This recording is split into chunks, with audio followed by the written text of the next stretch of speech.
arrivé dans le coin en 2015. On est à la source du bassin versant du Mignon, sur une commune qui s'appelle Marcé. Et dès qu'on est arrivé, en fait, j'ai été complètement ahurie de voir qu'il était possible qu'il n'y ait plus d'eau dans les rivières. Enfin, moi, ça ne m'avait jamais traversé l'esprit d'où j'étais avant que les rivières puissent être asséchées. Et donc, on s'est posé plein de questions et pour trouver des réponses, on s'est rapproché d'Asso Environnemental et après, il y a le collectif qui s'est monté à ce moment-là. Et puis on se posait de questions, enfin, non plus on avait de réponses, puis on avait d'autres questions aussi. Finalement on est resté, on s'est pris au jeu à comprendre et puis après à faire des actions, à essayer de sensibiliser aussi d'autres personnes autour de nous. Parce que ouais, d'arriver là et de ne pas avoir d'eau, vraiment on n'a pas compris. On a deux rivières, la Subite et le Vendier. Les sources sont sur la commune de Marcé et c'est des affluents du Mignon. Donc on a même la source de la Subite s'appelle la Subite parce que la source jaillit vraiment. Enfin, on a vraiment une source qui est très visible, qui jaillit de terre. Et qui se retrouve malgré tout à sec l'été, voire même de plus en plus tôt. Alors que Jean-Jacques, qui est natif, lui, de la commune de Marcé, atteste qu'il y avait de l'eau toute l'année et quand il était plus jeune là-bas, il y avait encore de l'eau toute l'année. Même on le voit parce qu'il y a des moulins, il y a 3 moulins sur le Vendier, donc ça devait quand même fournir, il devait y avoir un bon débit pour fournir 3 moulins sur un petit cours d'eau qui est le Vendier. Comment s'appellent les affluents là? La Subite et le Vendier. Ouais. D'accord. J'habitais Husso juste après Marcé, pratiquement, où là c'est pareil, où mes enfants faisaient l'hiver aller sur le Mignon faire du canoë. Et ils nous disaient qu'à l'époque, les enfants de l'école, au mois de juin, ils avaient fait une petite base, ils faisaient du canoë, ils emmenaient les enfants de l'école faire du canoë et des années après, c'était plus possible, quoi. Parce qu'il n'y a plus... Voilà, nous à Husso, on a vu aussi la chose descendre. Des petits canoës. Voilà. Maintenant on habite Mosée, c'est un autre problème, c'est quand j'ai commencé à habiter à Mosée, j'ai commencé à m'équiper en canoë pour moi-même. Puis là, j'en fais avec mon fiston. Je vais faire du canoë sur le Mignon avec mon fiston. Et ça devient de plus en plus difficile. Donc on va dans le marais. C'est pour ça qu'on parlait tout à l'heure avec Julien des niveaux du marais. Et tous les ans, moi je pars pas au port de Montfaucon, mais au port de la rivière à Saint-Pierre-la-Palue. Et tous les ans, on commence à la même époque avec mon fiston. Et tous les ans, le niveau il baisse. Le niveau il baisse, un coup c'est 1,80 m, après c'est 1,70 m, et puis cette année ce sera combien, 1,60 m. Et au fur et à mesure on voit le niveau qui baisse. Et je me suis intéressé à la lutte parce que j'ai vu la marche des Pigouilles qui est passée devant chez moi. Sauf que j'étais rentré un peu tard ce dimanche matin. Et puis après j'ai entendu parler de la ZAD de Mosée. Je suis allé voir, ça m'intéressait. Puis c'est là que j'ai découvert, que j'ai rencontré toute l'équipée, tout simplement. Et puis j'ai compris un petit peu ce que c'était, puis que j'ai appris ce problème de bassine, d'accaparement d'eau, de cette somme énorme de flotte qu'on allait mettre à l'air libre alors qu'elle était bien dessous, que j'étais déjà conscient qu'il n'y avait déjà pas assez dans les rivières, que c'était pas la peine de l'enlever. Et le côté agroéconomique de cette démarche me pose problème parce qu'à un moment donné, on n'arrête pas de nous screener qu'il y a un tiers de la production qui est la production alimentaire qui est gaspillée. Mais on produit toujours plus, mais il faut produire encore plus. Et donc il faut s'accaparer plus de ressources, plus de terre et enlever. Et puis un de mes plaisirs avec mon fiston quand on se balade en canoë, c'est de voir les animaux et puis on s'aperçoit qu'il y en a de moins en moins. Oui, il y a moins en moins de flotte. Il y a un moment donné, non, c'est pas possible. L'eau, elle est à tout le monde. L'eau, c'est nécessaire pour tout le monde. Il n'y a pas une raison qu'il y ait des personnes qui en aient plus que d'autres.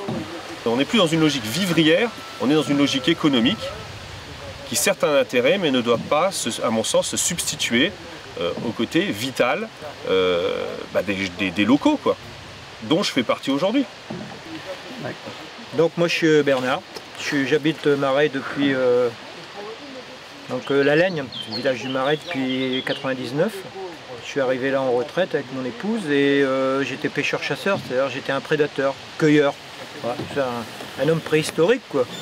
Et puis je suis rentré au conseil municipal et on a parlé de remembrement, donc on a fait un remembrement, donc on a agrandi les parcelles sur le territoire. Alors bon, on ne pouvait pas forcément être opposé, surtout quand on arrive de Paris, bien que je suis né moi dans une ferme, mes parents avaient 5 vaches, une chèvre et un cochon quoi, et des poules. Ensuite il y a eu cette histoire de projet de bassine. Et l'enquête publique concernant les bassines a eu lieu en 2007 où moi j'étais opposé, j'étais au conseil municipal, j'étais opposé, j'ai voté contre. Ça m'a valu beaucoup de désagréments, hein, bien sûr. Depuis on est un peu des moutons noirs sur la commune, mais je suis toujours contre. Donc j'ai rejoint le collectif et depuis on se bat contre ces réserves dites de substitution qui en réalité ne se substituent à rien puisqu'elle a vu notre ruisseau assécher, il s'appelle le Crépé, un petit affluent du Mignon. Là. Et donc le ruisseau est chaque année à sec, c'est une catastrophe, quoi. Donc, ce qui ne permet plus aujourd'hui même de faire du maraîchage. Moi qui étais passionné de jardin, aujourd'hui je suis obligé de m'arrêter de cultiver un jardin dans le bord du Marais. Là. Si on y passe tout à l'heure, vous verrez, c'est à 50 mètres du ruisseau et la nappe est au plus bas, donc le ruisseau carrément à sec, et donc on ne cultive plus rien sur le territoire. Donc voilà la situation. Et si on passe tout à l'heure, on verra que le lavoir du village est à sec, c'est une forte dégradation. Mais ce qui est le plus inquiétant pour nous, on se bat, hein, on a le mental, le moral, mais c'est qu'on est montré du doigt, quoi. Et ça pose problème. Surtout moi j'étais quand même au contact des populations, j'étais gendarme, major de gendarmerie en retraite, j'avais beaucoup de contacts et là j'ai plus aucun contact dans le village, on me déteste quoi. Je fais partie des gens détestés et des moutons noirs. Et donc parfois c'est difficile à supporter. Vraiment, ça ne correspond pas à mon mental.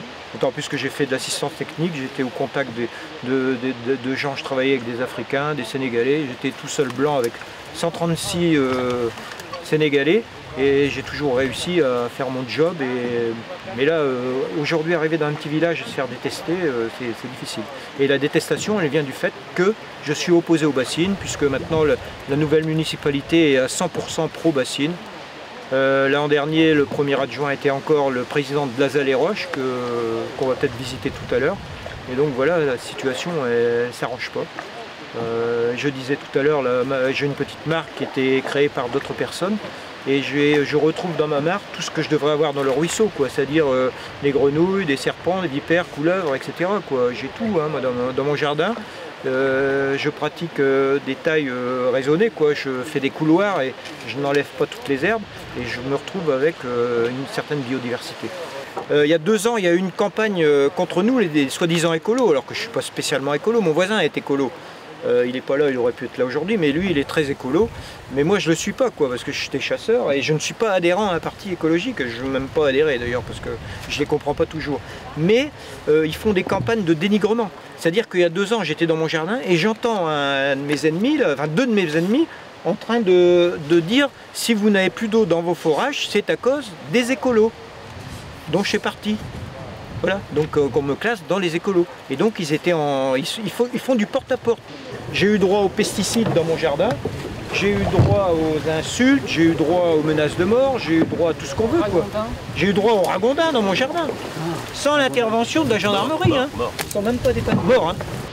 Alors, autour de moi, il n'y a que ça. Derrière, c'est la ferme, donc un ennemi juré, parce qu'on ne peut plus se voir.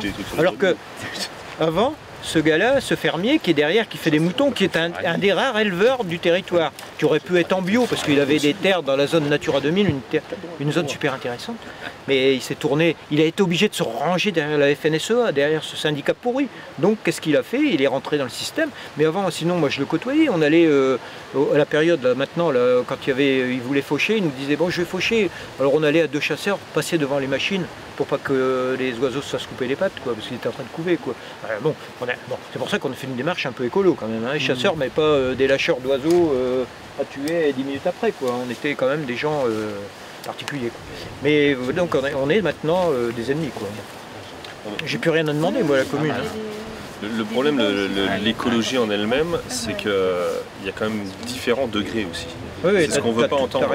Ce qu'on veut entendre aussi, c'est j'ai l'impression qu'il y a une certaine caricature du type qui vit habillé en chambre, qui élève des chèvres, qui ne vit qu'en autarcie. C'est pas ça en fait, il y a plein de choses. Il y a plein de choses. Moi je suis écolo, est-ce que je suis vraiment écolo sur la définition? Non, pas du tout. J'ai deux motos qui consomment, voilà. Mais par contre, j'essaie de faire un peu attention à la nature parce que je veux la montrer à mon fils, parce que je l'ai connu avec mon frère et mon père, qui d'ailleurs sont chasseurs aussi, et qui n'ont pas du tout la même vision, que des viandards. Hein. C'est autre chose. Il y a différents degrés. C'est ce qui me gêne aussi un peu dans cette démarche. On caricature beaucoup et on va dans le préjugé, dans le stéréotype. Voilà, un écolo il mange bio, il aime pas les chasseurs, il aime pas les agriculteurs, il aime personne, il aime que la nature et il vit barbu avec des feuilles partout. Non, je suis pas barbu et j'essaie juste de regarder la nature comme elle est parce que c'est sympa. Parce que si j'y fais pas gaffe un jour ou l'autre, mon petit, peut-être qu'elle se retrouvera contre lui. Il verra plus rien. Bah oui, c'est ça. Donc moi je suis content quand mes petits-enfants viennent, on a 6 petits-enfants, là, ils viennent à la maison, ils voient des grenouilles dans une mare. Attends, regarde, t'as vu des grenouilles là? Y a rien quoi, y a que dalle là, franchement. Moi, le mignon, je le découvre à mon adolescence ou à mes 10-11 ans. Et donc en aval de tous les copains, au niveau du Lidon, juste avant l'embouchure, juste avant l'exutoire à la Sèvre. Parce que là-bas, il y a un camping et que c'est très guinguette. Les parents, ils y mangent des omelettes avec leurs copains et tout. Et pendant que les copains, ils boivent des coups, ils mangent des omelettes. Nous, on pêche et on se baigne dans le Mignon. Donc ça a été notre base nautique une bonne partie de mon adolescence avec les copains de Saint-Hilaire-la-Palue. Et puis ensuite, le Mignon a pris une place un peu particulière dans ma vie quand on a créé la Fresnaye et le centre de découverte, où là, on est juste à côté du Mignon, un peu plus en amont. Et où là, très concrètement, j'ai pu vivre pendant 13 ans dans mes chairs les fluctuations du niveau d'eau, qui là, pour le coup, m'impactaient doublement chaque année, tant au niveau de mon activité professionnelle qui était d'emmener les gens sur ces canaux et où il y a eu plein d'étés, on a au 15 juillet ou au 1er août dû arrêter de passer ici parce qu'on touchait le fond et puis surtout de manière plus intime parce qu'on témoignait, on pouvait voir au quotidien les conséquences de ça sur la biodiversité et je rejoins les propos des copains. Le Mignon et puis toutes les rivières qui sont rattachées sont devenues un cloaque. C'est quand on regarde autour de nous la couleur de la flotte, quand on regarde, il n'y a plus la moindre algue, il n'y a plus une libellule. Alors il y a un peu de vent, il ne fait pas chaud, mais on est à l'entrée du mois de mai. Et voilà, le Mignon, il n'est plus si mignon que ça. Le Mignon, il a été une très très belle rivière, très vivante. C'est pas pour rien que nos aïeuls l'ont appelé comme ça. Et aujourd'hui, il n'en mérite plus le nom. Il n'en mérite plus le nom du fait des assauts qu'on lui fait subir au quotidien. Et moi je connais bien la partie Mignon sur la partie canalisée, tout ce qui a été canalisé au 19e siècle entre Mosée et Bazoin.